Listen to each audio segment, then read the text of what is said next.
আসসালামু আলাইকুম, Rukhsana blog Italy থেকে দেশবাসী সবাইকে সুস্বাগতম। বিসমিল্লাহির রহমানির রহিম। আশা করি সবাই ভালো আছেন। আমি আল্লাহর রহমতে ভালো আছে, আমার পরিবারের সবাইকে নিয়ে। আজ আমি আপনাদের সাথে শেয়ার করার সকালের দৃশ্যটা রুদ্রজ্জ খুবই সুন্দর মনোরম পরিবেশে। এই তো আপনাদের সাথে শেয়ার কইরা, আর সাথে আছে আজ দুপুরের জন্য রান্না, সকালের জন্য নাস্তা, নুনের পিঠা তৈরি কইরার, আরও আছে সাথে ভেন্ডি ভাজি ও খাসির মাংস রান্না। আপুরা ভাইয়ার আঙ্কেল আন্টিরা ছোটো ছোটো সোনামণিরা যে যেখান থেকে আমার ভিডিওটা দেখরা লাইক শেয়ার কমেন্ট করবা। নতুন যারা দেখরা সাবস্ক্রাইব কইরা নিব। অলরেডি যারা সাবস্ক্রাইব করে লাইছেন তারা জানাই মন থাকে অনেক অনেক দোয়া ভালোবাসা। আশা করি সবাই আমার পাশে থাকবা, একটু সময় ব্যয় করি পুরো ভিডিওটা ধৈর্য সহকারে দেখবা। ভিডিওর কোনো একটা অংশ ভালো লাগলে একটা লাইক দিবা, পাশে থাকা বেল বাটনটা অন কইরা রাখবা যাতে পরবর্তী ভিডিও আপলোড করার সাথে সাথে নোটিফিকেশনটা আপনাদের কাছে চলে যায়। আর ভিডিওর কোনো একটা অংশ ভালো লাগলে একটা কমেন্ট করবা।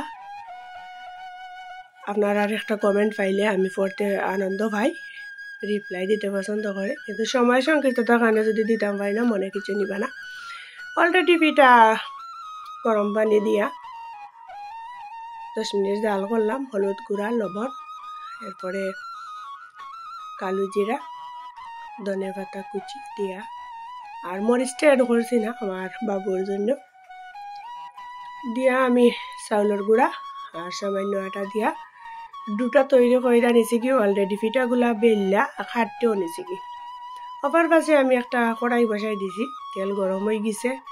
এখন আমি এক এক করে পিঠাগুলা কড়াইয়ের মধ্যে দিয়ার আর বাজার লাগি অপেক্ষা করার। তো আর কি সকালের কাজ, আর রমজান গেছে কি এখন প্রতিদিনের রুটিন মতো কাজ করেও লাগে। এই তো আজকে ভাবলাম রাকিবর বাবারও কাজ নাই গড়তে, একটু তেলের পিঠাটা বানাই। তো আর এই কয়েকদিন বানানি হয়েছে না, রাকিব অসুস্থ, সর্দি জ্বর লাগেও তাকে, কি আর করার। তো মনও বালা থাকে না, আর রাত্রে ঘুম হয় না, তারে কুলো লইয়া আটা লাগে সমস্ত রায় দিন। এরপরে তার সেবা করা, ওষুধ খাবানি, এই কাজের সময় আর পাইছি না। তো আর ভাবলাম একটু কমছে তো আর তেলের পিঠা করি, সেও যদি পছন্দ করে একটু এটা খাইল। এই তো আর কি বন্ধুরা, আপনাদের সাথে অ্যাডজাস্ট হইতাম পারছি না, অনেক কিছু নিবা না, এ আর কি। আর আমার জন্য দোয়া করবা, আমার পরিবারের জন্য দোয়া করবা। এই তো এক এক করে তেলের পিঠা গুলা দিতেছি, আর ফুলকু ফুলকু হইয়া উঠে দেখতে পারছো। যে কোনো পিঠা ফুলিও যদি মনের মতো হয় তাহলে করতেও ভালো লাগে, আর যদি ফুলকু হয় না তাহলে মনও খারাপ হয়ে যায় আর পিঠা করতে ভালো লাগে না। তবে মাশাআল্লাহ তেলের পিঠা আর নুনের পিঠা যাই হয় আমার ঠিক মতো হয়। আর সব দিন যে সমান হয় তা নয়, যখন হয় না তখন আর ভালো লাগে না। তো আজকেও হয়েছে মাশাআল্লাহ, দেখতেও পারা ফুলকু ফুলকু ভাবে হয়েছে। এই তো উঠাই নিয়ে আর কি এগুলা বাজা হয়ে গেছে। রাকিবার বাবা খানার মাঝে বসিও পিছন, তো এক করে কইরা আর দিয়ে আর সকালের জন্য তো আর বস্তু পাররা জটপট কইরা নিলাম কি। এই তো করে লাইছি, পিঠা করা শেষ, তারা রেখাও দিলাইছি, নাস্তাটা শেষ। অলরেডি আমি দুপুরের রান্নার জন্য ফিরাইছি। দেখুন আমি অফ ক্যামেরাতে মাংসগুলা কষি গেছে, খাসির মাংস রান্না কইরা দেখুন কি সুন্দর কষাইয়া নিছি গে। আর রাকিব বাবা একটা কাজ করছেন আজকে, এই মাংসগুলা একটু শক্ত আর কইতে গন্ধ খাসির একটা তাইনোর কাছে লাগে, তো একটু সিদ্ধ কইরা নেওয়া হয়েছে। সিদ্ধ কইরা নিছি কি, এখন আমি কষাইও নিছি কি। এখন জুলোর পানি দিয়া আরও 20 মিনিট আমি হাই আইছে জাল কইরা নিম। মাংসগুলো একটু শক্ত টাইপর, এর জন্য খাসিটা হয়তো একটু বয়স কম মনে হয়।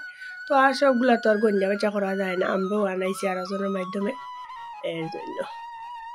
তো আর কি জলের পানি দিয়া নাড়াচাড়া কইরা দিয়া অল্প কিছুক্ষণের মধ্যেও রান্নাটা শেষ হয়ে যাব। আপনারা আমার সাথেই থাকেন।